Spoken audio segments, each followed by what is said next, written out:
Happy Tuesday, everybody. Welcome to another edition of the Final Whistle with me, Matt Cadell, Chris James, Ty Hayes, Dan the Man, and Lushawn Graves, and ladies and gentlemen, that guy who's personally responsible for getting Kendall Jenner to the strip, Daniel Petty. Guys, how are y'all doing tonight? Y'all doing good tonight? Are we just not going to address that crash right at the beginning? Or are we just going to fly by without? Justin must not have turned his mic off. Yeah. Wonderful, guys. Wonderful. Good. Y'all doing good? Y'all ready? Always good, brother. I'm excited. Ready for an exciting show? Lit up on that tequila Kendall was serving. Listen, hit that like, subscribe button. It's the Final Whistle here on the Bama Standard. And, you know, we're sponsored by Workspace Solutions. Mr. Petty, give us your shout-outs about Workspace Solutions, sir.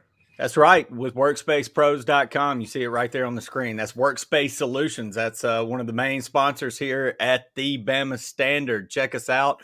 We help your business grow. We can be your digital online presence. We do anything from online marketing, web design, SEO, content writing, anything you need to help your business grow online, we can do it for you, or just help your business grow in general. Again, man, you know, we're with the Bama Standard, so we're the standard as well. So check us out, workspacepros.com. Love being being with you guys. Glad to be here on a Tuesday night. Let's roll. Speaking of the Bama Standard, this is what we do here at the Final Whistle, and I must say, warning to all the Bama fans, this is gonna be one of those controversial shows of the Final Whistle. We're gonna have a list of topics, so tune in, put the babies to sleep. You know, this is a straight adult PG, non-PG 13 episode. We're gonna get and have some tough conversations. We got some great topics. We're gonna talk about DeBoer's style. We're gonna talk about a little basketball talking about Nate Goats. We're gonna talk about Ohio State and some other topics. But ladies and gentlemen, let's start with the first topic. Grading DeBoer's style, home run hires. Who would you like to see added? And I'm going to start with my main man, Mr. Constant College Football, Blazes Hayes' famous cousin, Ty Hayes. Go ahead and give us your thoughts. We love hearing your voice. Glad to have you back, brother. Let's go. So I think that there's been a lot of great hires. I think that there are two hires that really stand out to me in terms of I don't think that they've really been discussed enough.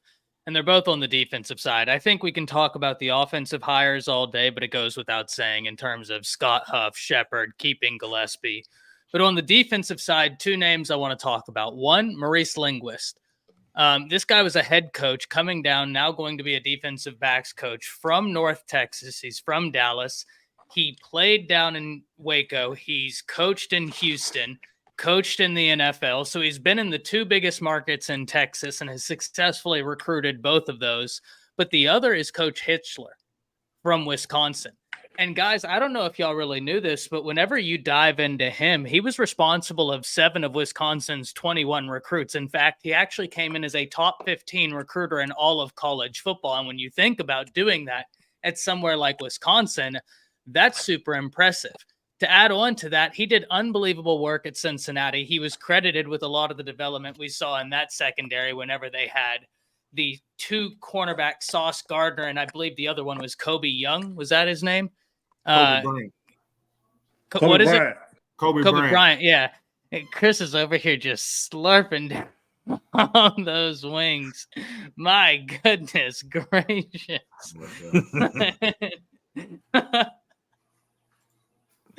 Hey, man, I hope they're good. But those two We can't hear you, Matt. Why's Matt muted? We can hear you, Chris, chomping on those pig feet. I'm glad I was muted. Chris time. That wasn't me. That was not me. The sound effects. Ain't nobody else on here. Go to someone else. Okay. Going from pig feet to pig skins. Let's talk about our elite recruiting analyst. Dan, let us know your thoughts about DeBoer's hires. Give us a grade, or just give us your thoughts regarding the staff. Yes, I love the offense. Saying no, but I'm like Ty, man. The Maurice Linguist, he's from the DFW area. Shout out to the old hometown. Miss y'all back home. But he's huge. He's gonna be huge for us in the North Texas, the Texas area, period.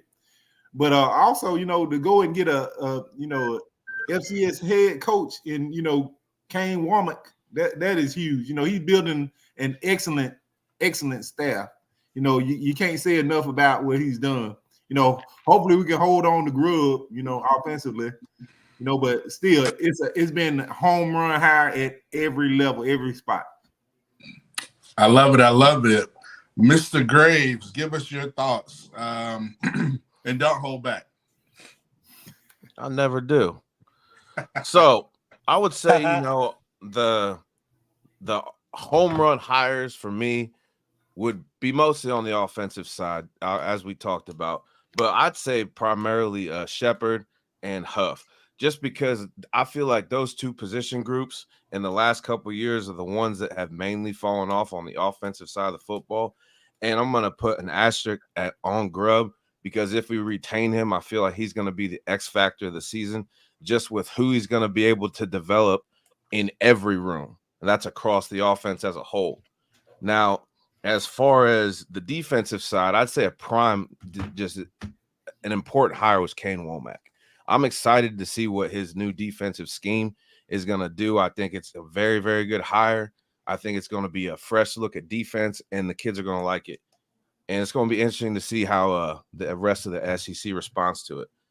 Now, I'm kind of skeptical, just because it's me, about this recent hire in William Inge, or however you say his name if I'm pronouncing it wrong. I just want to see what he's going to be able to do with the talent he has in this room. He performed well at Washington, and we all saw what happened in the playoffs. So I'm just curious to see if what he's going to do with the final product. So I mean, DeBoer, for me, he gets an A in this. It's no contest.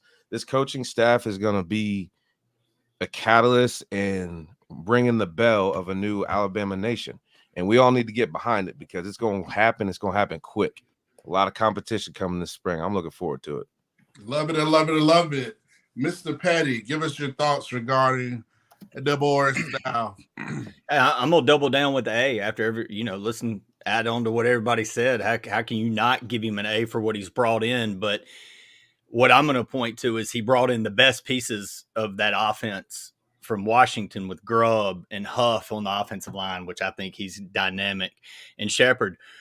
But retaining Robert Gillespie, the guy that was still here, that's got the connections to the South, that is one of the most dynamic young recruiters in the Southeast, having him mix with the best parts of that Washington offense and the ability to, be with the running backs and be that dynamic recruiter, I think that's going to be a perfect mix. So the Gillespie on top of the Washington guys, for me, A plus all the way around. And like the other guy said, you got to love what I like Wommack. I think that's going to be, I know people are worried a little bit about the 4-2-5, but I think with what we got coming back in the secondary, it's going to be okay.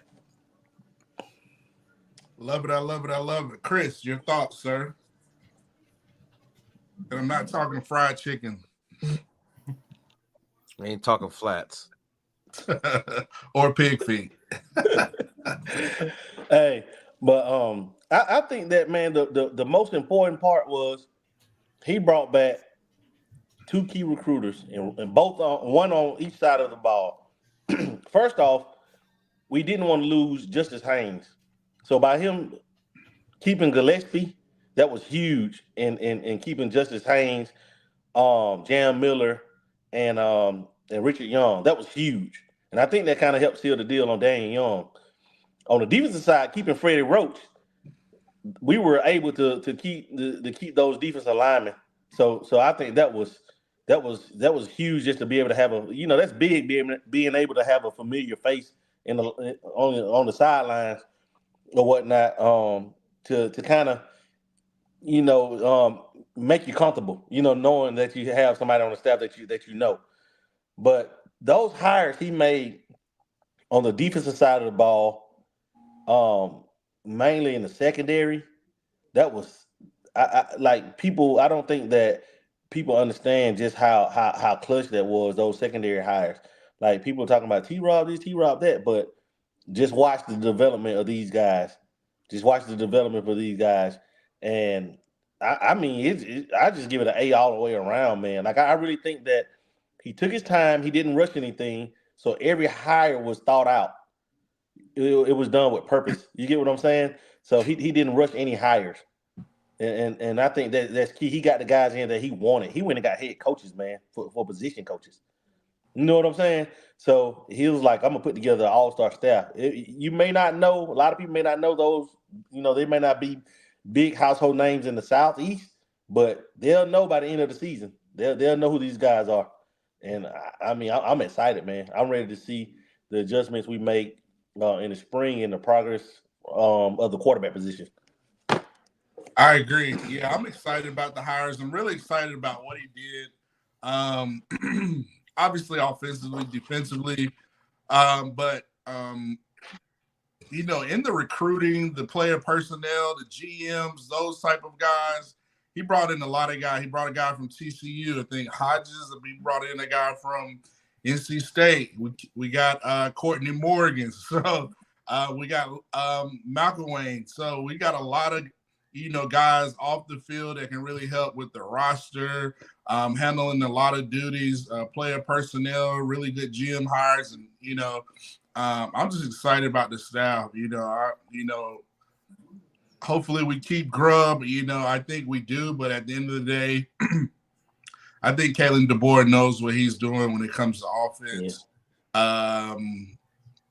It's his offense, it's his scheme. I just don't know if you make that jump from a college coach to go straight to the NFL without any prior NFL experience. I mean, I know Seahawks fans are desperate, Washington fans are desperate, but I mean, it is me personally. Well, I'm not gonna get in that, but I'm not gonna get in a rabbit hole. But yeah, I think Grubb. Hopefully, fingers crossed, prayers. I hope he stays, but I like what DeBoer did, and I think DeBoer's building monsters. So let's hit this chat from Todd. I'm just wondering, now that the on-field coaches have together, what's HaHa role is going to be, even his position as director of development has been filled. Same thing, I'm thinking.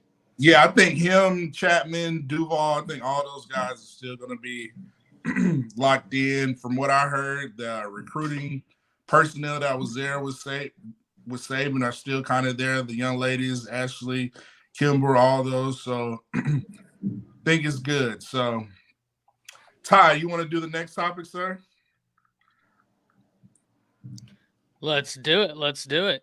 So we've talked about the grading of the hires, gentlemen, and I'm excited about it. I think that we've made some great hires. One more before we go on. Efron Hodges, coming from TCU, more presence in North Texas, working in a recruiting capacity. I am really excited about that. But now we need to turn the table. We need to talk about a team that unfortunately isn't Alabama, and that's Ohio State. Because Ohio State has been getting everybody right now, and we need to talk about how you beat their checkbook. Now, guys, I have a little bit of a hot take on this. Let's go. I think when it comes to Ohio State, it's almost going to work itself out, right? Like either in a way that's massively beneficial for Alabama fans and by extension, all of college football that's not Ohio State, or the opposite will happen. And what I mean is, if they don't beat Michigan this year, Ryan Day is in trouble, right? Gone. Like, they don't have Harbaugh this year. They're still under investigation. A lot of that coaching staff isn't going to be together. At this point, if you don't beat Michigan again, after all of this, after what you did this offseason, I don't know if he's going to be there anymore. And if that's the case, I think Ohio State some way is taken care of in the sense that they're going to have to hit a pause. right? It's Ohio State, right? So Ohio State hitting a pause and going into rebuild is massively different than Oklahoma State hitting pause and going into a rebuild, right? Like Ohio State's rebuild is still a 90 upper echelon college football team. Yeah. They're going to be just fine. But I think Ohio State has more pressure than almost any team in college football this year because of the landscape of the Big Ten, because Harbaugh's not there. Harbaugh's been the boogeyman to Ryan Day. Ryan Day hasn't really been able to win the big game. And if he can't do so this year, and guys, if they don't win the Big Ten this year, he'll still get into the playoffs, but that hurts a ton for his credibility. I think that it's something we have to watch, but I think there's a real possibility it takes care of itself. Matt, I'm going to pass it to you. Listen, I agree. I think you kind of hit it on the head. The pressure is on them. I think Ephraim Davis talked about Ohio State equaling Texas A&M, and we know the controversy with Texas A&M and how they tried to buy everything.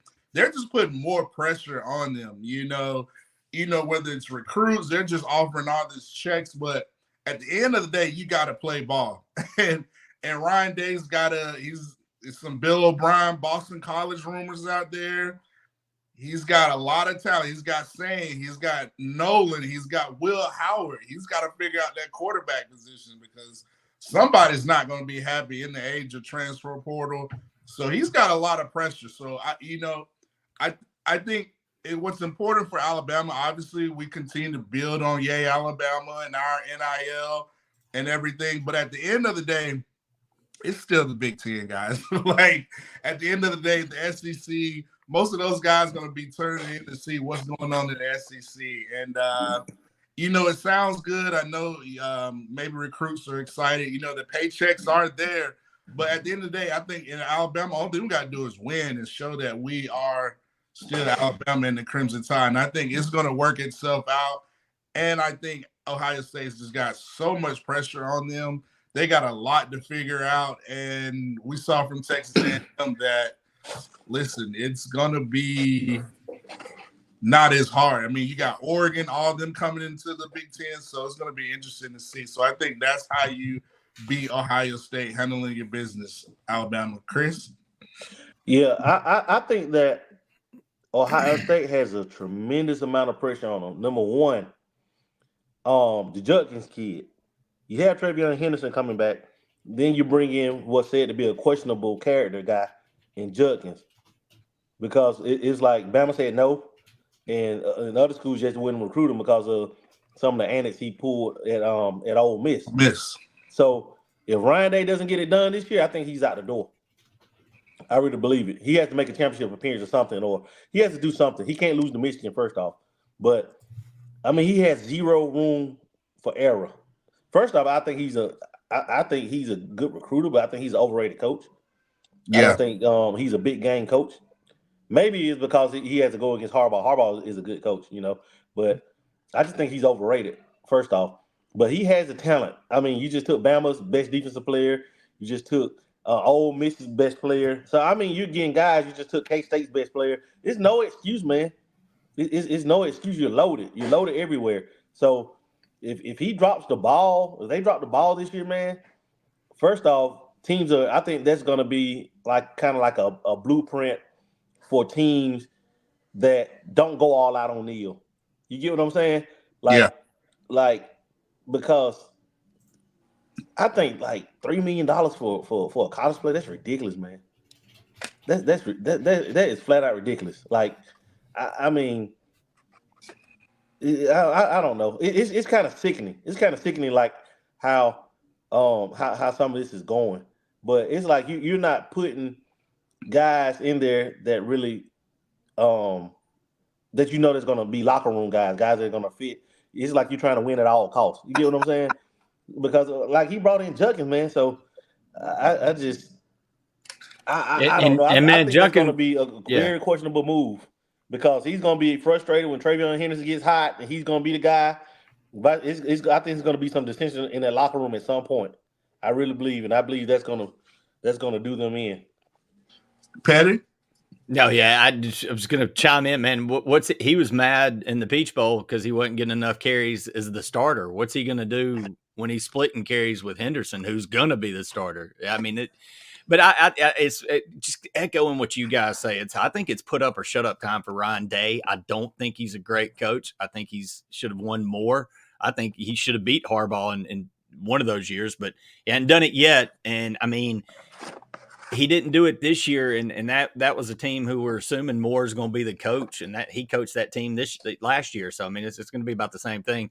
But more to the Bama side, y'all asked the question: how do you beat Ohio State's checkbook? Well, you do it by winning. Look, man, Bama hadn't had to play the NIL game that everybody else has had money wise. Now they've had to play it, no doubt. Guys have gotten NIL. That I'm not saying that, but there was a Saban discount, and the Saban discount wasn't just because of Saban, it was because of winning, and because the discount was, hey man, I'll take a little less to come to Alabama because I'm going to get developed and go to the NFL. Well, Courtney Morgan runs the same kind of program. He doesn't this isn't a staff that believes in paying high school guys more than guys that are already on the roster. So it's going to kind of be an earn your keep kind of way. Well, how do you build the Saban discount with this new staff? You win. You keep winning at that high level, and recruits are going to play for a program that gives you the opportunity to go to the next level. And that's what Alabama is. That's what they do. That's what they can still boast. And that's how you beat Ohio State's checkbook. Let them flame out like all you guys are saying with all this overrated talent, these problems in the locker room, a coach that's kind of on a hot seat, like our boy Ty said, and just keep winning.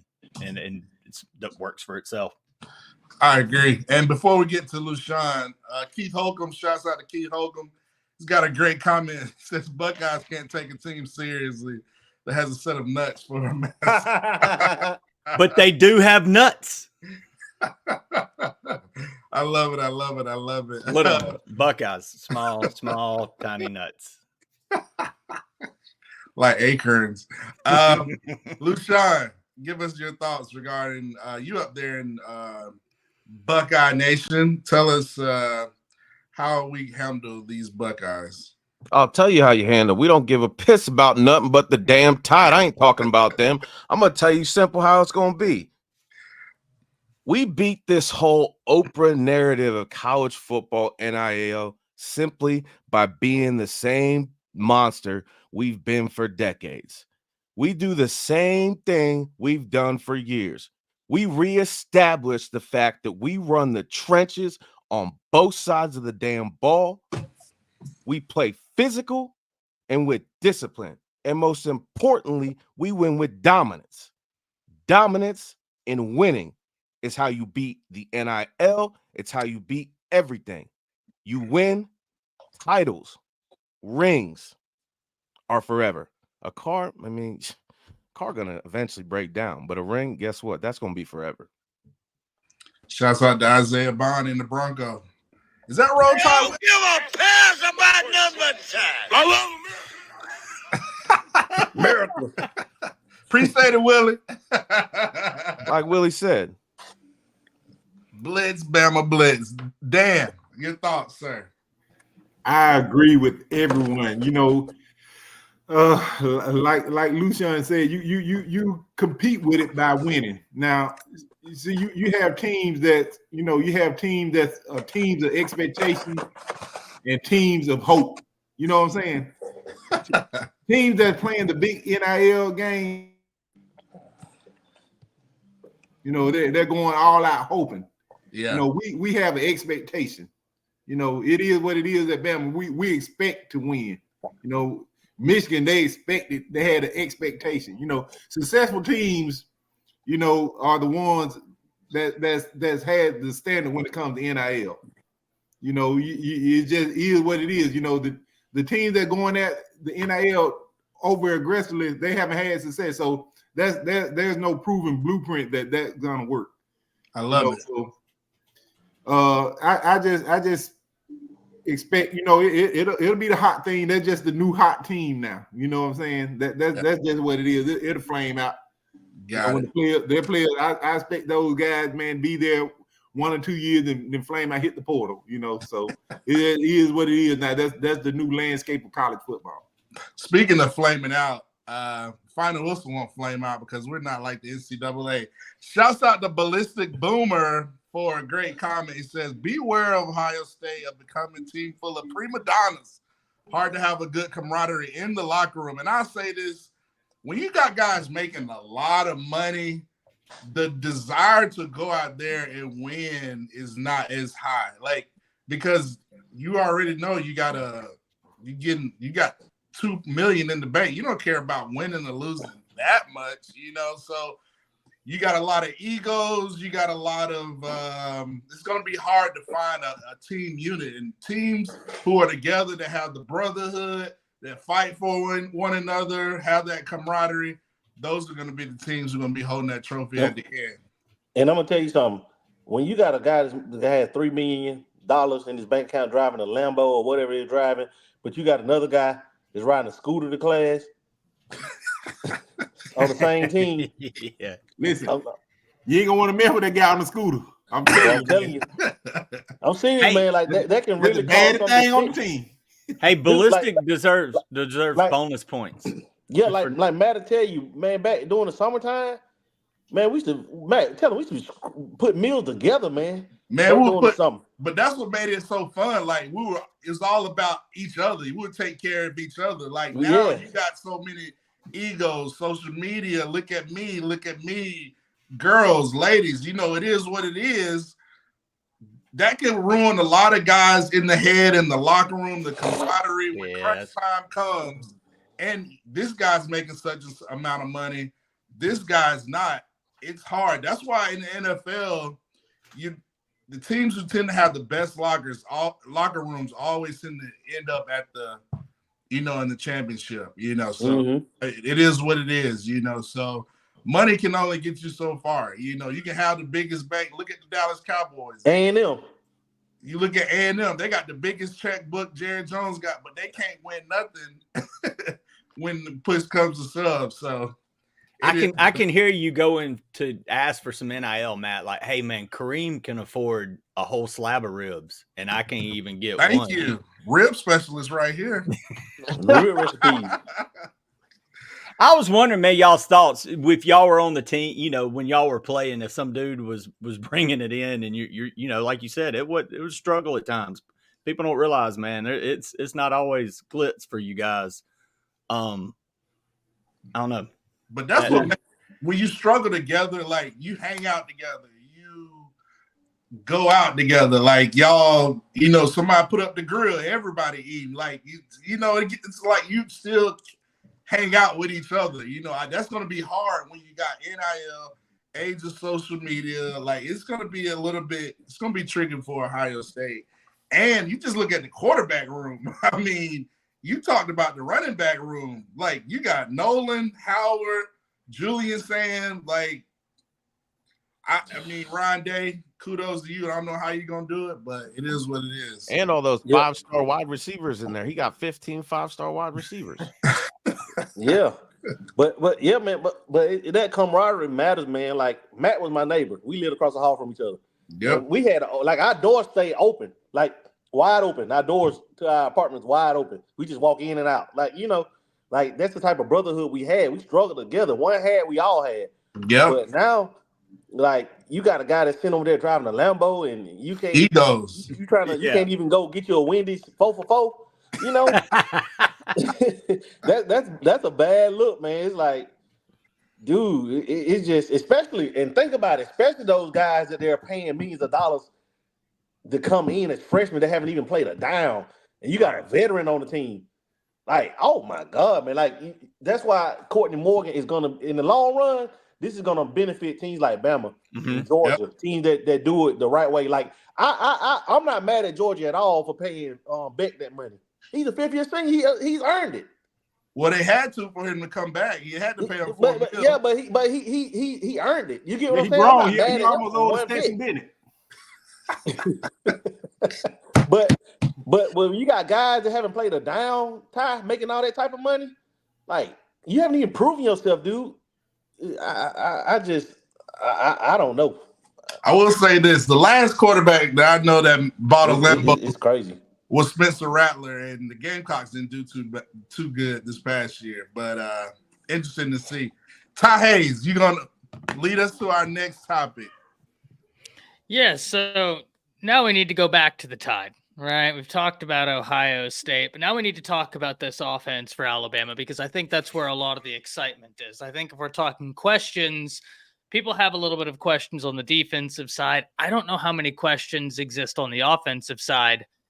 When I look at this offensive staff, guys, I'm excited to talk about how they're going to use Jalen Milroe as Davis comes in with the $2. Thank you, Ephraim. He says, former player, are you playing 16 game seasons? Before we jump into this next topic, guys, I'm going to open that up for y'all. 16 game season? Yeah, you have to do it. It has to be like a 16 game season is way too much. It had to be an 8-game regular season, and your SEC championship need to be happening before Thanksgiving or right at Thanksgiving, and then the playoffs. Where's Matt? I'm right here. Oh my goodness. Oh, here we go again. Here we go, guys. Yeah, let's get him out that jitterbug. But yeah, I can hear y'all. Y'all can hear me? Dude, we can hear you. You can't hear us. And this segment was sponsored by Cricket Wireless, everybody. It froze up for me. I didn't hear Chris that gave part. all of his internet money to the NIL. I know, man. I had somebody had to donate to Bama's Neil. Shoot, we were getting our tail kicked. Sorry, baby. So I'm just gonna give a warning to all the fans. But go ahead. You asked how we use Jalen Milroe. Yeah. I'm lost, man, because I didn't hear Ty. It went out on me. Go, Chris. The floor is yours. We set it up for you. We'll catch you up in the green room, man. Just mute yourself. Go, Chris. But yeah, man. But with Milroe, man, you got to have a package for him still. Like you can't like I think sitting him, even if he gets beat out, like sitting him completely, I think that'll kind of hurt the locker room a little bit. But I think that for a talent like him, you just can't let that waste on the sideline. So you have to have some type of package for him, kind of like a run the card package. Y'all remember how he was used at Kentucky? I think that would be good for him. Like kind of like how Kentucky utilized Cobb or whatnot back in the day. There's something to keep the ball, in his hands because he's just too dynamic to be on the sideline. Even if Lonergan wins it or Ty Simpson wins it or Matt wins it, but Milroe has to get some snaps. I agree. And I want to say warning to all the Bama fans out there that are big Milroe fans. This is going to be controversial, but this is what we do at the Final Wilson. So this is part we go uncut raw. Ty Hayes, I want to get your thoughts. Yeah, I guess I'm one of the guys on the panel who I'm expecting Milroe to win the job, and the reason for me is simple. It's because he's never worked with a quarterback coach like he has now, yet he's still made massive growth over the course of the season. The offensive coordinator was Tommy Rees, and the offense was absolutely all over the place. Like, from a play calling perspective, it was super inconsistent. Jalen Milroe had a top 3 deep ball accuracy in all of college football, and the guy he worked with before Rees is Bill O'Brien. And I just don't. I was never impressed with the Bill O'Brien offense, right? Like at the point where your offense is most successful when the play called breaks down and you have to rely on the wizard that is Bryce Young to make something happen. I don't think that's good offense. And that's how Bama was most successful under Bill O'Brien. So I think when you look at Jalen Milroe, he grew from when we saw him under Bill O'Brien to with Tommy Rees, and he'll continue that growth. I just don't think he's worked with an offensive staff this dynamic. I think he's only scratching the surface of the player he can be. I agree. I'll give you my takes before I send it up to Patty and LaShawn and Dan. For me, Milroe, the best thing I would try to do, he's got to be better as a quarterback in the pocket. Like, he's got to start becoming more like Aaron Rodgers when he was at Green Bay, like pre-snap, accuracy, getting everybody lined up, going from under center, pistol, different formations. That's what I see Grubb and them do. So, he's still got a lot of stuff to work on. And if he wins the job, then I expect him to go out there and prove it, because the way Grubb and DeBoer have their offense, they put a lot on the quarterback. The quarterback's got to get him in the right play. He's got to be the leader. You got to go out there with confidence, accuracy, facilitating, distributing the ball, making the right football move. You got to be a student of the game in this offense. So if he does that, I think he'll be fine. But I want to give some other sides of this story. I'm going to go to my main man, Mr. Lushawn Graves. Go ahead and go. He giving me Ice Cube, NWA look right now. So go ahead and go give it to us, Robert. All right. If you're talking about a quarterback, you're talking about a captain, right? You're talking about a field general. You're talking about somebody that everyone has to have their trust in and has to at all times remain calm. Now, that's not necessarily an ability that you teach. That's something that you either have or you don't. Now, in saying that, I'm not necessarily saying that is a characteristic that is non-existent in our quarterback room. It is. I'm not going to say which quarterback I think it is just yet. But in this offense that we're going to have, it has to be a factory reset, because there's all new pieces. The locker room, for the whole locker room argument to make sense to me, there has to be most of the locker room that played with Jalen Milroe still around. That's not the case. This is a completely different new face of a team. This is a new look. This is a new attitude. And to completely get the best out of the situation, you have to be completely open to every possibility to completely get the actual finished product, to actually get what you want. Because you're not going to get elite competition by recycling what you thought you had last year, even what coach he had or what he didn't have. The fact of the matter is we're here now in this day and age in a very, very high-powered offense, when a quarterback has to have the characteristics, the ability to process information and dictate where he needs to go with the ball, to distribute the ball successfully to his playmakers at a very fast pace. Not making mistakes, not giving time to be all fleet of foot. You have to be decisive in what you do. Now, I'm not taking anything away from every way saying Jalen Milroe is a phenomenal deep ball passer. He is. But in my opinion, to be a great quarterback, you need to be able to throw wide receivers open. And he didn't really do that. His deep balls, yes. Did he hit people? Yeah. But a lot of times they had to stop. Amari Nyblack, you know what I'm saying? Jermaine Burton, a lot of these dudes had to stop on those deep balls. It wasn't like, the old Tua Tagovailoa passes of old, or Bryce Young hitting J-Mo in stride.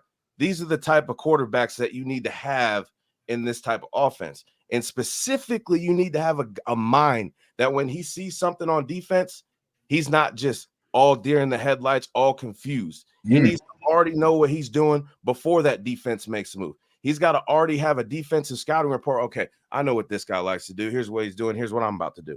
Because in this offense, Grubb is going to have so many weapons, and he's going to utilize them. So the guy that wins this job is going to be the best ball distributor, the guy that is the most responsible with the football and doesn't turn the ball over. And to me, I don't think that's going to be Jalen Milroe, because he's been in college for 4 years. Now, I'm not taking anything against the kid's talent at all, but in this offense, you have to have certain characteristics that don't just happen in a few months. And the fact that he's been playing college football for this long and hasn't performed some of those, that's a big question to me, especially when you have the type of talent we have in our locker room. This is the Alabama Crimson Tide. we're not about favorites. This is about winning titles, winning. We don't play favorites. The best players should play. I heard that. Shouts out to the XY perspective in the $5 super chat. He says Milroe is still not seeing wide open running backs and tight ends all season, and only threw the deep ball on busted coverage and when the wide receiver was super wide open. To your point, loose Sean. Let's go to Petty. Let's stay. I told you, Bama fans, we got the heaven side and we got the dark side. So let's go to Daniel Petty with your take on Jalen Milroe. The question's how we'd use Milroe, right? Yeah. He's the fastest player on the field? Yeah. I'd probably use him at wide receiver. But if I'm going to use him at quarterback, I'm sorry, I'm going back to the Urban Meyer, Dan Mullen days of Tebow and Chris Leak. And I'm letting him run a run first read option offense and letting him use that athletic ability to get the ball rolling and then open up the passing game and make the passing game. But probably wide receiver if I was using him. Shots fired, everybody. We broke the internet. Daniel Petty. That's why he's known as Petty. Man, y'all. I'm not going to be at A-Day. That's not me that y'all see walking around with these guys. That's another white dude. If you come to A-Day, you're going to need heavy security. Like Kendall Jenner had today. Bo, I'm bringing Bo. I'm bringing Marvin. Oh, Marvin might just throw me to the wolves. But listen, this is what we do here at the Final Whistle. We give constructive criticism. We give different takes. We give different perspectives. That's why we're the Avengers. We have an all-star panel. Dan, let me get your thoughts, sir. Yes, me being the guy I am, I always try to see things on both sides. You know what I'm saying? Okay, but now it's on Jalen Milroe. You know what I'm saying? Now he what we're expecting from him. You know, I'm expecting him to see the field before the snap. You know, the pre-snap, he had to take tremendous leaps right there. You know, he had to see the play before it happens. You know, progression. He, like Lucian said, you got to become a ball distributor. You know, you definitely you got to spend a lot of time in the film room. You know, this is a brand new offense. We're not, you know, I don't think DeBoer is gonna try to cater his offense to Jalen. You know, it's his offense. This is his offense where he hung his hat on. You know, this is Kalen DeBoer's offense. You know, so but if I was a coach, how I utilize Milroe, I take advantage of his strengths because he is what he is. You know what I'm saying? I like Petty said, you know, become, you know, run first offense, you know, you get more RPO, better script plays than what we're seeing because, you know, what we had with O'Brien was just backyard football, just running around throwing it. You know, he had Bryce bail him out a lot. And the script plays that, you know, Tommy Reese had going on, that was terrible. That was complete hot garbage. You know, so you know, you got to be able to capitalize on his strengths, you know, which is his legs and the deep ball. But he got to be able to see the little check down, a little 5-yard. You know, you got a running back 3 yards away from him. You can hit that can turn into a 20-yard play. You know what I'm saying? That guy wide open, throw guys open. You know, we got to see some improvement with that. You know, it's year 2. You know, and there's no need to keep letting naysayers know. You know what I'm saying? So it's time, you know, you still got naysayers. So let's get it done. This is the year. You're on the clock. Chris. All right, to the comment that's below. This whole channel was praising Milroe when he was winning. LOL. Now he took us to the college football playoff and the defense folded and lost, and I sent him through the game. And here y'all talking down on Milroe now. No.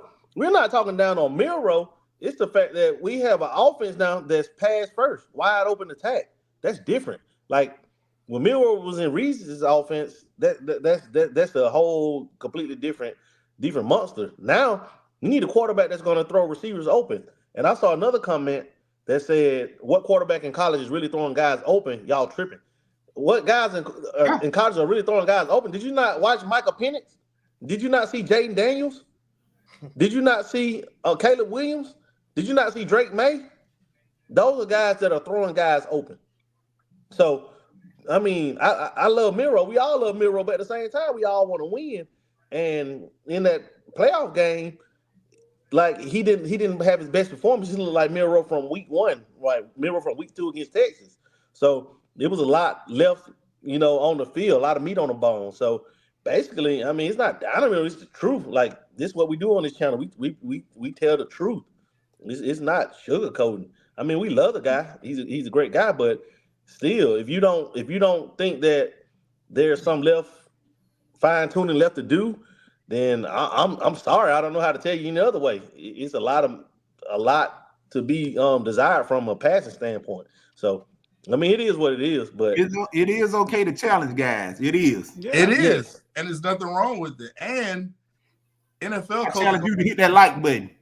NFL coach is gonna tell them the same thing. GM's gonna tell them the same thing. So, I mean, might as well work on it now. Like I like Dan's point where it's on Milroe. Milroe's got to take the step, needed. I think Milroe needs to be throwing passes like daily with his receivers, getting rapport, getting that chemistry.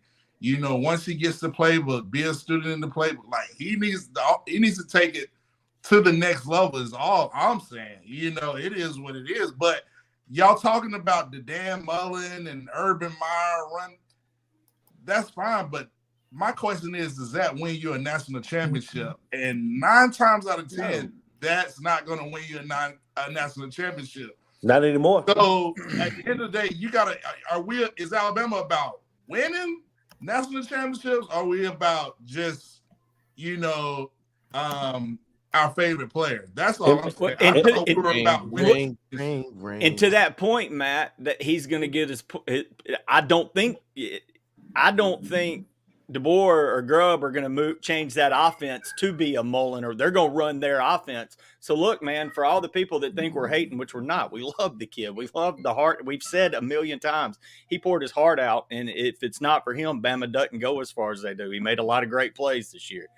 But we do want to see more to win that title, to be a title-winning team. But he's going to get to prove it because, hey, we didn't like what Bill O'Brien had. A lot of people hated what Reese brought to the table. Say what you will. If the offense is here now, this will be the offense. If he's going to succeed, it will be in this offense. It won't be the offense's fault this time. It won't be the offensive coordinator's fault this time. We can't blame Reese. We can't blame O'Brien no more. So he'll get to prove it. He'll get to prove it in this offense that, hey, everybody's idiot. I can read make the plays pre-snap. I can go to my check downs, make those reads, and I can hit the intermediate passes. But we'll get a chance. Lushawn, Ty, and I'm gonna go Lushawn, then Ty, then Chris. I just have a question for our fans. Like, this is sports. It's supposed to be competitive. Like, when did everyone just fall in love with a certain way things are done? That's not how you evolve. That's not how you get better. You got to shake things up, mix and match. You got to do things differently. Trying to do the same thing and expecting a different result, we all know what that is. So you have to change it up, or teams are going to start keying on you. We got the best defensive minds in our conference. So you cannot just do the same thing we did last year and expect it to work on these guys again. That's not going to happen. You got to think. It's got to be new, and it's got to be effective, and it's got to be quick, and it's got to be decisive. This is a quarterback. This is an offense that if we run it right, guys, Washington had 2 wide receivers with over 1,000 yards. 6 dudes had over 35 catches, and that's with their athletes. Think of the dudes we got. Caleb Odom, Ryan Williams. Like, we could, our offense with the right quarterback could make Tua Tagovailoa and their numbers non-existent with the right quarterback. That's what we're trying to say to you guys, that we have a quarterback possibly in our locker room that could take us to higher levels that we need to go. That is the point in what we're saying on this channel. Ooh, let's go, Ty. Exactly, Lou. And I personally think that it could be Jalen Milroe just because, guys, I think we're having a conversation, but we're foregoing a lot of the nuance. We keep talking about Washington, and that's all well and good. They gave up 12 sacks. They didn't have a center that missnapped the ball 32 times in one game. They had a center that grades as the top returning center in 2024 and now at Alabama. Alabama gave up more sacks than Washington, Georgia, Texas, and Oregon combined. Ooh, God, dog. And still and so now we're having this conversation foregoing all nuance. And listen, I'm here to look at it from all sides. Sure, Milroe has got to improve, but I'm also here, and I've done enough argumentation to know nuance must be prevalent in the conversation. And we have not seen Jalen Milroe with an offensive staff of this capability. We have not seen Jalen Milroe have an offensive line coach that's probably not going to let him out to drive for 49 sacks. And we can say, oh, well, some of those are on Milroe. Yeah, but how many of them are on account of he has to pick up a ball at his feet, and the second he looks up, he's getting smoked because the left tackle can't handle a speed rush? I saw that 5 times in one game. Before he looks up, he's getting smoked by someone that can't handle a speed rush. So, listen, I'm not saying that the job is his to win, but I also think that writing him off is probably a little bit premature whenever he proved time and time again throughout the year, he was able to get a lot of stuff done. When we look at that national or the lack of a national championship this year, there's a lot of reasons for that. And I just don't think it's completely genuine to put it all on Milroe. Yeah. Chris, Good stuff, Ty. good stuff. That's great. Sean Petty, good stuff. Go, Chris. He's what I would say. He's definitely going to get the first crack at it. And deservingly so. But what he must realize, you have 3 hungry guys behind you, and Ty Simpson, he stayed for a reason. You have Dylan Lunigan. You have Austin Mack. So you have 3 guys that are going to be nipping at your heels every day in practice. So I will be at every man in passing camp that they have this summer, spring to summer. I'm serious. I will be out there with Bernard. You gonna be at right the Cooper now. Manning passing camp? Everyone. Like, speaking of the QBs, let's hit XY perspective. $5. Thanks for the $5. He says the scouting report is out on Milroe. Michigan's blueprint will be followed. We rock with Milroe, but change is necessary. I agree. I think everybody's saying improvement must happen, but it's improvement all over. Like Ty said, the offensive line, but we just want Milroe to take that next step to be that guy. Like, be that guy. So I got a question real quick around the horn. Bryce Young was getting those same snaps. And we didn't win a natty with him. Yeah, good. That's true. That's true. Good call. Good call. But he didn't. But he still was able to handle the snap, so he can't put it all on the center either.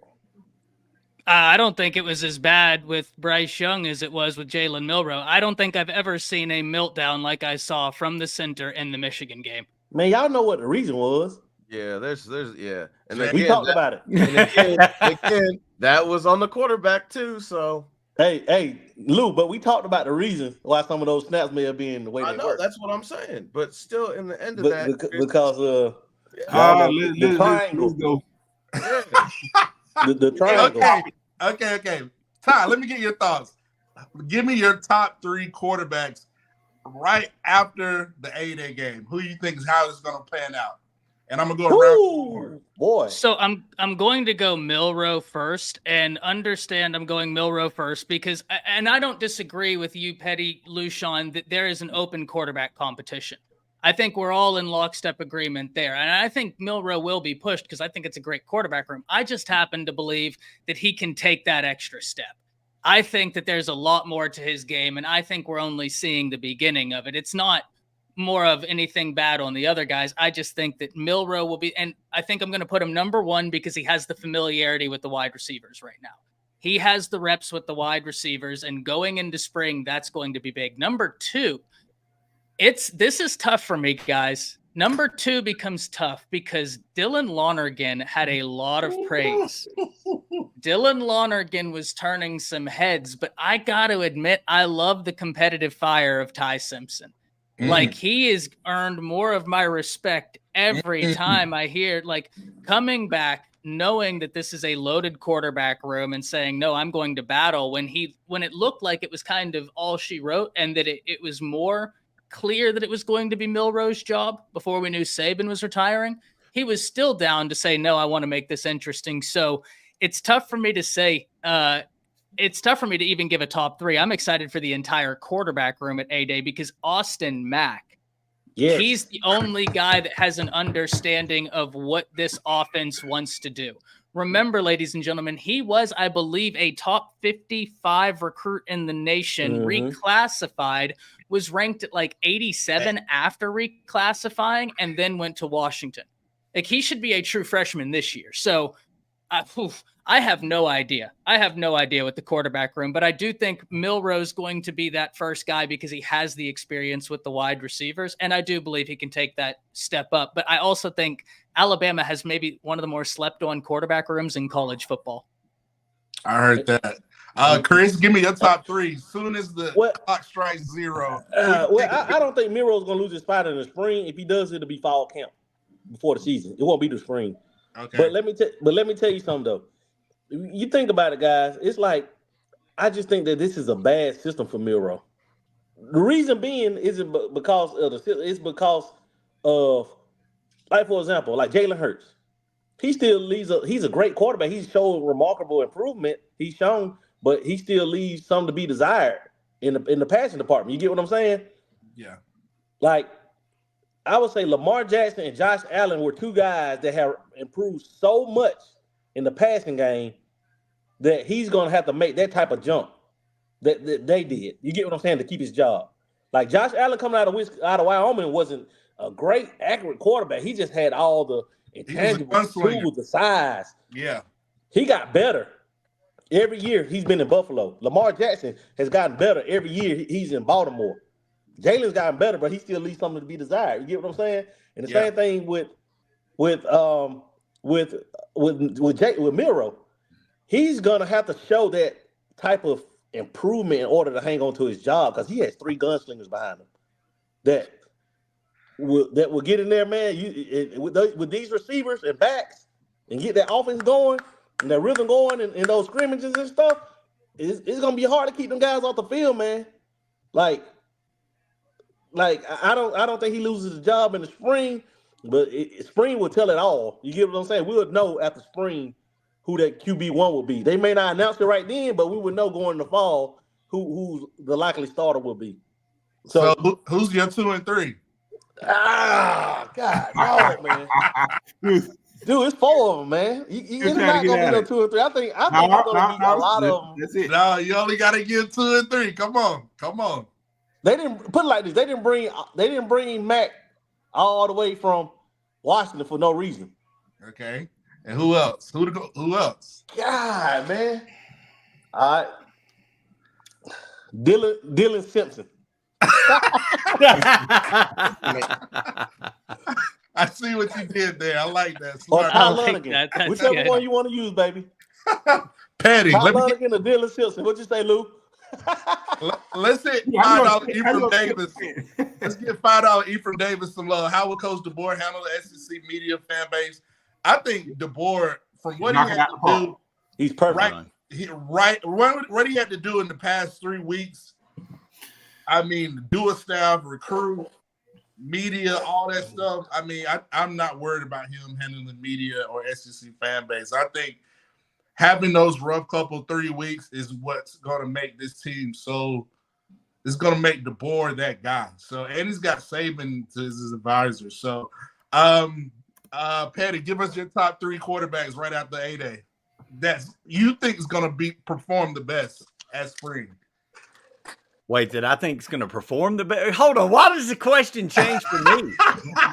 Okay. Like, I love that curveball because no, that's okay. No, that's okay. That's okay. Y'all can pick them. Top 3. No, because here's Ty's loving it down there. Because here's the thing. I do agree, and I know that'll come as a surprise. I think coming out of the spring, I'm not going to be surprised to see Milroe because of the experience factor with the team, with the players already there.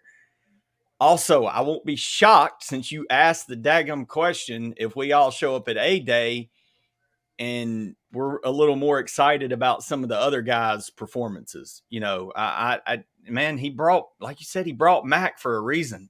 That dude's built like, and his name's Mac is appropriate. He's built like a daggum Mac truck. That dude, you know, he fits. So I would expect, and I like Simpson. I loved his speed. He seemed kind of gritty. I know everybody is hung up and remembers the South Florida debacle and how ugly that was.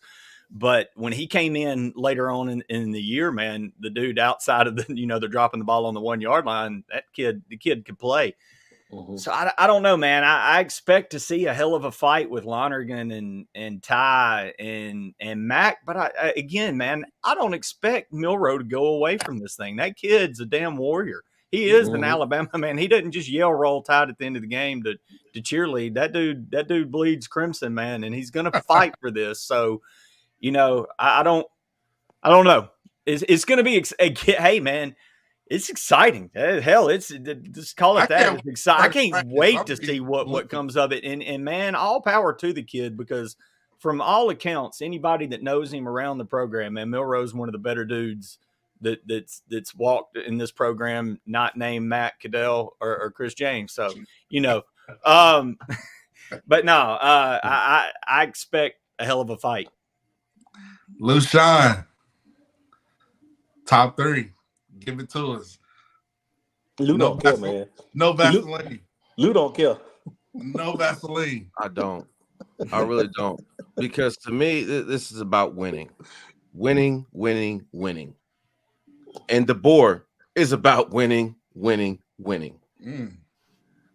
Success. To me, I'll give it to you 3 simply. Give me Dylan Lonergan, Jalen Milroe, and Austin Mack. Oh, shots fired. Pew, pew, from the final whistle. Let's go. Dan the man. Give us your thoughts. And now around. Hey, put the spotlight on Dan. Put Dan on the big camera. It's all right, baby. It don't matter. You know what I'm saying? When I'm the highest paid panelist. Oh yeah, you do got that NIL money. Let me hold $5. But listen, all right. You know what I'm saying? Now I got the big screen. You know, you hush, Chris. Let me have my time. This is what it's gonna be. This is where it's gonna shake out. I'm gonna throw y'all a curveball. All right.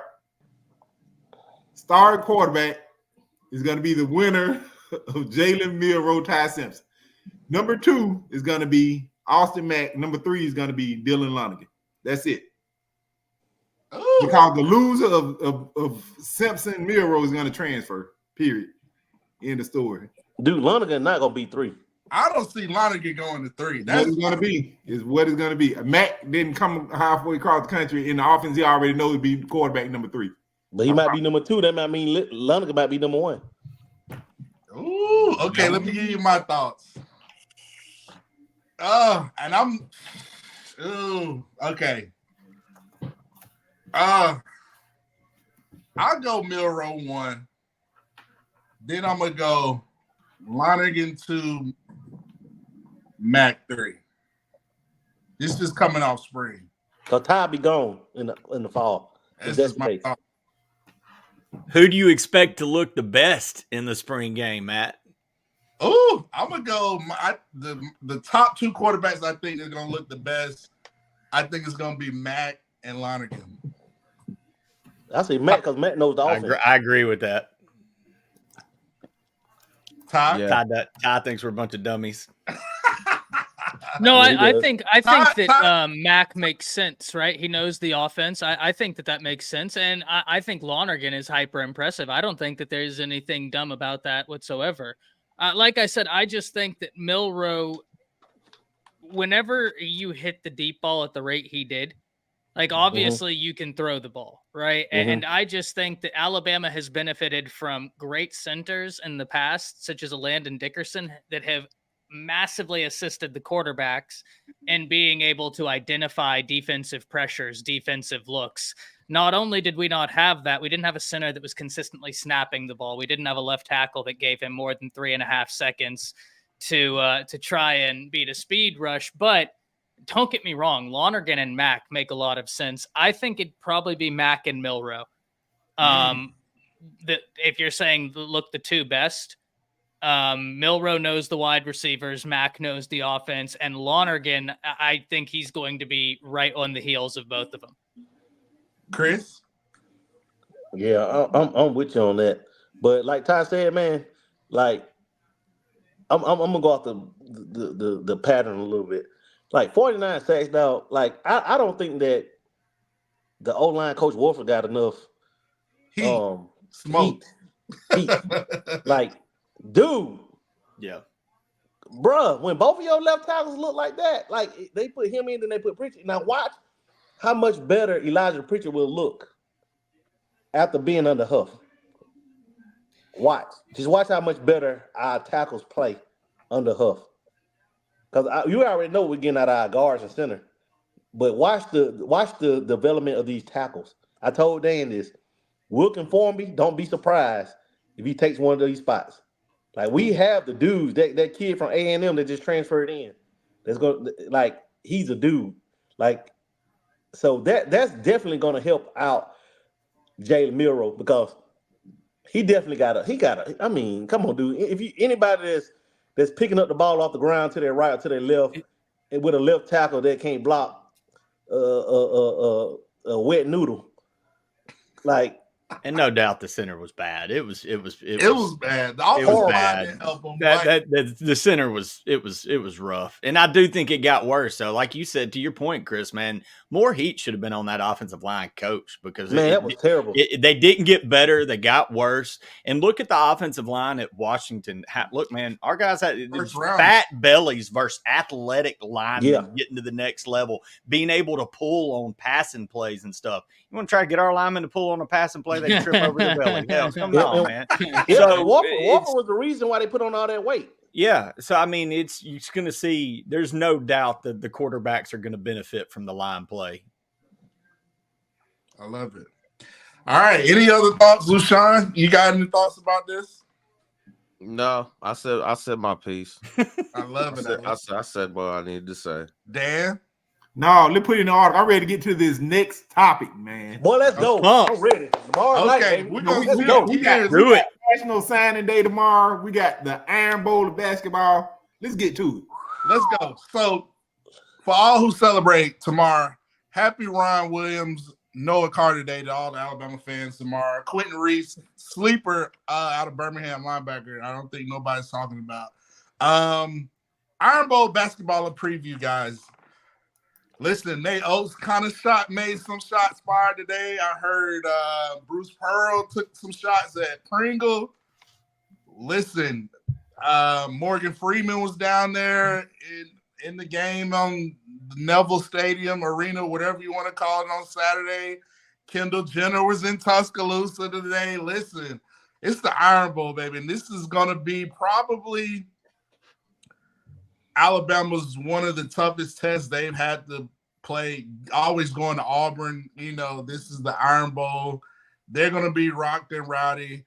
But I do think Nate Oates is 6-2 versus Bruce Pearl. So it's going to be interesting to see. So this is what we do at the Final Whistle. We talk about anything and everything. We're talking about basketball. I'm going to give it to our basketball expert, big-time Celtics fans. Chris James, give us your thoughts regarding this topic. Nate Oates going down to the Plains. Well, one thing about it, Nate Oates, like that joker, he scheduled some games, man. We went to Arizona. We went to we went to Creighton. We basically played Purdue in a home game for Zach Edey. So, I mean, this guy's, man, going to Auburn, I mean, it's going to be a tough test, but it's not like our team isn't battle tested. We have a very battle tested team, and I think that my SEC Player of the Year, Mark Sears, will have a huge game. I know Connect from Tennessee, but man, if Mark Sears took 24, 25 shots a game, how many points would he average, Dan? Oh man, we figured out roughly around 30 something a game. You get what I'm saying? So Connect's taking 20, so he's a volume scorer. Mark Sears makes the best of his opportunities. And I think he's the SEC player of the year right now. So with Pringle coming back, and like Dan and I talked about, moving Grant Nelson to the 5 was the best thing that's happened to this basketball team. Because now other centers he's pulling centers away from the basket. And that frees up the lane for the guys that can drive like Estrada and Sears, guys that can get to the bucket. And that spacing, man, like right sale, man, we're loaded, man. Like we finally found, because at the beginning of the year, we were struggling to find our identity for those guys to play together. We were struggling. We knew we had scorers and guys that can get the ball in the basket. But it's like now we finally kind of found, okay, everybody has identified their role. And the emergence of Muhammad Diabate may be the storyline of the season so far. Because he's like Draymond Green, Dennis Rodman. No, yeah, I know they say that, but I say he's Herb Jones. yeah, he could be. It all. He can do it all, man. Like Diabate is a stud, dude. And I think that like Broom gonna get his, but we cannot let that joker KD Johnson get off. We cannot let him get off, and or Williams or any of those guys. Broom's gonna get his, but we limit everybody else. We're gonna come out of Auburn still in first place with a 2-game lead in the SEC. Let's go, Bama 90, Auburn 81. Let's go, baby. Ooh. Dan, your thoughts? Yes, I want to echo what Chris is saying. Getting Pringle back is huge, despite, it upsetting Bruce Pearl in a way. So, sorry he's so concerned. But, I expect, it's gonna be a hostile environment. They're already camping out from what I'm hearing at Auburn. They're already camping out for the game tomorrow. We're walking into a hostile environment. KD Johnson, Chris, he's gonna play lights out. That's what he does at home. He's gonna play lights out. He's gonna be that pesky player. They're gonna hit shots that they don't normally hit on the road.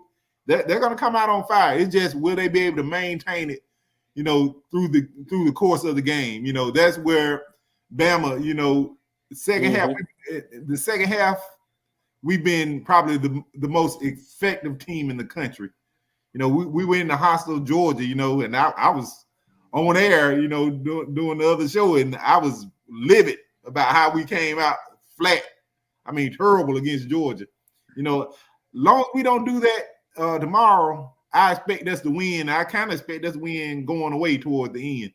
I'm expecting a double-digit win on the road. Woo! At all. Let's go. That they weren't camping out, Dan. That's Auburn. Those folks live in the trees and stuff. They don't. That's how they live. That's okay. Their daily life in the plains. You sure that wasn't Dan? You don't have another Hugh Freeze camping out joke for it? Oh, no, I'm sure, man. He don't camp out. He goes to parlors. Oh my goodness, I'm pumped about the game, man. Shoot, in a year where the SEC, the home teams have had such an advantage, and like you kind of alluded to, Chris, Bama kind of got molded by fire while still trying to learn a whole new team offensively after losing your best scorer to the NBA last year. So, you're taking punches from the top, like everybody in the top 10 to start the season. When you get to league play, when everybody's struggling on the road, Bama goes into Starkville, Mississippi, where State had beaten Tennessee, where they beat this Auburn team. And Bama wins in Starkville. They win in Georgia. Bama's been one of the few teams in the SEC that's been able to go and win on the road. And that's what, and then to what you were talking about, Dan, you got to keep shooting. You come out at Georgia, you miss your first 10 3-pointers. And that's the thing I love about Nate Oates. He doesn't change his philosophy. It's just keep firing. And I like you said, Chris, you got to go at Boom. Make Larry Bird looking Nelson with his mustache, go at him with his athleticism, maybe get him in some foul trouble. But man, just go on the road and keep playing the game that Bama's been playing. You know, again, you've played Purdue. You've played teams that have got dudes. So it's not going to be anything new. The atmosphere is going to be crazy. I think Auburn's only lost 2 or 3 games in the last 2 or 3 years at home under Bruce Pearl. But and again, to Matt's point, you know, Oates has kind of had Pearl's number. So I don't know, man. I think Bama's got a good shot to go down there and sneak and win the second version, you know, round 2 of the Iron Bowl. Anybody else? Any thoughts? Ty, LaShawn? No. I echo what everyone else said. Me too. I echo what everybody else says too. Because we don't give a piss about nothing but the Tide. And ladies and gentlemen, or that Cal College. Or that Cal College. You know, I don't know. I know LaShawn hates talking about Auburn or Ohio State. So, ladies and gentlemen, before we get to our socials, remind everybody tomorrow, Crimson Dynasty. Tomorrow, C. She Payne. Great show. And Teach Take right after that, I believe at 8:15. Crimson Dynasty tomorrow. Teach Take right after that. On the Bama Standard, the standard for all your Alabama football contact. Thanks for hanging in there along with us, guys. And I'm going to have to retire from OnlyFans, guys, because I just couldn't get no traction. So just like the NCAA, I'm out. I have nothing for you. So, but hit me up on my my social media, mcadell11. You know, interact with us. Ty Hayes does a great job. LaShawn, Dan, Petty, Chris. We're Final Whistle. We give controversial takes. We're just not gonna give everything, you know, rainbows and sunshine. So we just want what's best for Bama. So we're not afraid to go there. So I'm gonna give it up to Mr. Ty Hayes. Yeah, I'm you know, it's the off season, so I'm gonna be taking a break from OnlyFans for this week. You know what I mean? And you gotta give your some time to rest, or else you'll pull a muscle. And then I'll be out for a long time, and I gotta make that money, you know what I mean? So we're gonna take a break from the OnlyFans for this week. Stay limber, stay flexible. We'll be back with it next week. I heard that. Chris James, how can people reach out to you? You guys can follow me. Well, find me on Facebook at Chris K. James Sr. I finally found Petty. After all this time, I've been looking for him. And I finally got my guy Petty. So I got the whole cat. Ty, I got to find you, Ty. You're the only one. And we've been doing this about a year. And I still haven't found Ty. So, man, I haven't been on my Facebook since 2018. That's probably why. You were going by Tyrone Hayes then. Tyrone Hayes. Something along those lines, yeah. But you can find me on Twitter at X at Coach Chris James, on Instagram at CKJ Senior 32. And like I said, you can find me every Tuesday night right here with the best cast in America, in the world. I'm going beyond America, in the world. In the world, Craig. In the world, Craig. On this show, man. Like, I want to challenge everybody that's watching right now to bring a friend. Invite somebody to come next week to watch our show next week. You know what I'm saying? Like, just invite them. And man, let's get these numbers up. Hit that like and subscribe button. And thank y'all. I want to personally thank y'all for being here, being viewers, to my friends that in our football group on Facebook. Shout out to NCAA college football group. They bring the heat every day. Shout out to y'all. But invite somebody, man, and bring them on and let them see. That's right, Van. I'm Chris James. Dan. Oh, it's my turn. Yes, sir. Yes, y'all can catch me right here on this very channel. You know, the Final Whistle, Tuesday nights, 9 p.m. Eastern, 8 p.m. Central. Catch me tomorrow night, Crimson Dynasty, 7 p.m. Eastern, 6 Central. You catch me on X at the Final Whistle Dan. You catch me on Facebook and Instagram, Dan James IV. with that, y'all hit that like and subscribe button. Y'all show me some love. I'm up to over 100 followers on Twitter, man. Y'all done blew me up. Woo! Starting for the man in the swing. That's right. Hey, this Auburn fan. Yeah, we number one, man. We number one in the world. And I'll die about it. I won't go that far, but you won't die about it. No, dog. Blue Shine. You can find me on Twitter at Rolu21, Facebook and Instagram, Lucian Graves. You can find me on the greatest panel, on the greatest network. Oh, yeah. With the greatest, most effective, most thorough bred bunch of dudes that ever talked about Alabama football. I have so much fun on this show, y'all. And I'm so happy that all y'all joined us tonight. And to echo what Chris and Dan said, everybody hit the like and subscribe button. And the OnlyFans, I'm taking a sabbatical. I'm actually going to be going out again, and I'm going to be researching what I call retreat spaces, because it's come to my attention some recent businesses might not be employed the way they thought they were going to be. So I've been tasked to find vacation spots for them. I was first employed, you remember, by Connor Stallions. I was so successful in finding him a retreat zone. The NCAA contracted me and some other people too. So I will be out, not able to do OnlyFans. I'll be doing research on venues. So. Oh, I love it. How much the NCAA building gonna be going for sale? Well, that's classified. Man, it's gonna be hot. They're gonna get it off hot, man. They're gonna get it off hot. I heard that. Patty, Oh no, I'm ready to roll. I tried to join farmersonly.com, but when I put in I graduated from Alabama, it booted me out because apparently it's only for Auburn graduates. So farmersonly.com. And to our Auburn fan, don't worry, we won't turn our cell phones off. Just hope that the burner phone that your coach passes out to all you guys has A, all the massage parlor numbers, and B, don't run out of batteries. Yeah. More ticking. So with that said, you can find me here every Tuesday night with my Avengers, kicking it, talking Alabama, making fun of the booger eaters from Lee County. I'm also at weekzerosports.com. Check us out there. We'll make fun of you some more, Auburn. Then we make fun of Georgia and everybody else on that. But we talk gambling. We talk football. We talk a little bit of everything. We record every other week, I think. But again, always with these guys on Tuesday nights. Love it. Check us out. Hit the like, hit the subscribe. Even you Auburn fans, we love y'all coming in too. We're just picking at you. Hey, put up Keith's comment, Justin.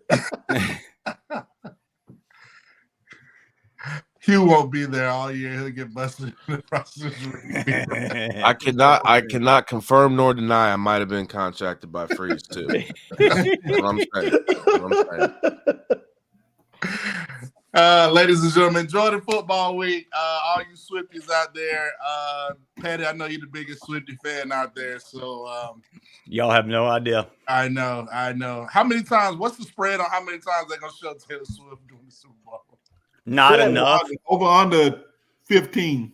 I hope they show her 5,000 just to piss everybody off. Oh man. Well, listen, guys, we're gonna end on that. Thanks for holding the rope with us tonight. And we like to end on those two words: Roll Tide. Roll Tide. Nothing but the tide.